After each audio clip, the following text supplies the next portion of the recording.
Farmers on their way to Glasgow, Kentucky to sell goods discovered something they had never expected, and it would lead to some of the strangest things to happen, creepy, haunting things.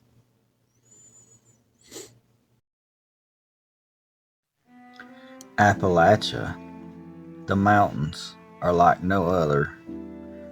From its rigid terrain, beautiful wildlife, to the people that live their lives here, to the strange, unexplained stories that folks share.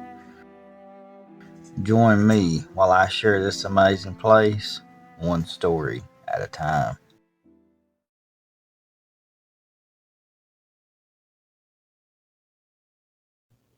Today's story was sent in by David Blair, and it had some very creepy things, and some not for children, so viewer discretion is advised. It was an early misty morning in 1830. Several men in Keno found the lifeless, headless bodies of a man and a woman on the road coming into the little community. The road was quiet during the day, except for first thing in the morning and late afternoon. That's when the men, mostly farmers, would travel into and from Glasgow, the closest town. The men placed the bodies in a wagon and transported them to town. The two were strangers. No one from town or Keno knew either of them. It was decided the bodies would be brought to Keno to be given a Christian burial. The lady was placed on the Scott farm in the family cemetery. The man was buried somewhere else. He was the servant to the female. Both buried, and a simple fieldstone was placed as a headstone. Gossip spread about the murders of the two, and the two being beheaded. The male servant's head was found and placed with his body, but the female's head was never found. The gossip slowly died down, and it was decided that natives had attacked them, causing their untimely death, and the lady's head seemed to be kept as a trophy.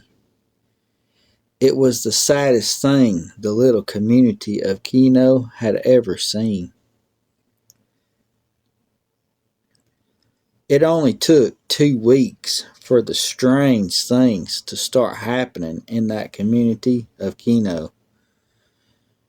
Some field hands told they were in the field cutting tobacco when they heard the sound of horse hooves and the glittering of a wagon in the fields with them. They looked up and saw 2 jet black horses running at them at full speed, with a headless lady at the reins. The hands ran in horror, not at the sight of her, but what was in the wagon. It was full of heads. Yes, severed heads. Not a soul in town or in Keno believed a word of their story. Hunters complained that their dogs would never hunt near the woods where the bodies were found. The dogs would hunt fine anywhere they went except for those woods. They would tuck tail and run towards the hunter, standing between their legs, shaking and whining. Folks began to whisper of the woods, often telling They were haunted. Strange balls of fire and will-o-wisp were seen floating in the air. The fireball rolled on the ground. Anyone trying to find out where they were going would be led into briars and other putrid areas like that. They would have to turn back. Folks began to avoid going out at night. This is where my family becomes involved. Great-great-grandfather Doe Bunch was the first to encounter the ghost herself. He had been to Glasgow selling hogs and buying supplies. It was nearing dark. Along the Keno Road coming home, it began to rain, picking up speed as he reached his gate. He got down to unlatch it. He noticed someone following him a few yards behind. He decided to open the gate and let them cross. His field was a shortcut to the small group of farms around the community. It was 2 miles the other way, and only 1 mile if they cut across the field. He opened the gate wide to let the other pass, and decided to offer them a ride when they got close enough to speak. It was now dark. He went ahead and climbed back into the wagon to wait.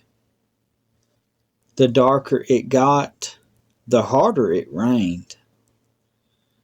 With that old rain, it was hard to see just who was walking down the road. As he turned in his seat, he could see how far they were.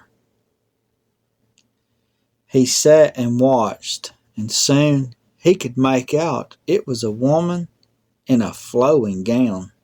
It was solid white. That's when he saw it. The creepiest part, she had no head. He tried to get the horses to run. No matter what he did, they would not move. They were frozen there, whinnying and neighing. The poor old man was scared near to death. He was praying she would just pass by him, leaving him be. While he was praying, he felt the wagon move. She climbed into the wagon. By this time, he was soaked clear through to the bone. The horses, they took off, plodding across the field. Great-grandpa cut his eyes back toward the woman. She sat motionless in the seat beside him. He bravely took his hand to touch her and see if it was someone playing a joke on him. To his utter fear, his hand passed right through her, the air freezing like ice inside her. Terrified, he sat until they came in sight of the Scott farm. There, the horses just stopped in their tracks. The woman got down from the wagon and headed to the cemetery, where she vanished before his eyes. Soon as she was gone, the horses bolted, almost throwing great-great-grandpa off the back. he would finally get them under control and made it home. After this, he never went home after dark ever again. And with that, this first part is ended. I was told in the email there'll be a part 2 coming. So we'll get to hear a little more of just what takes place there in the Keno community. But what a sad story.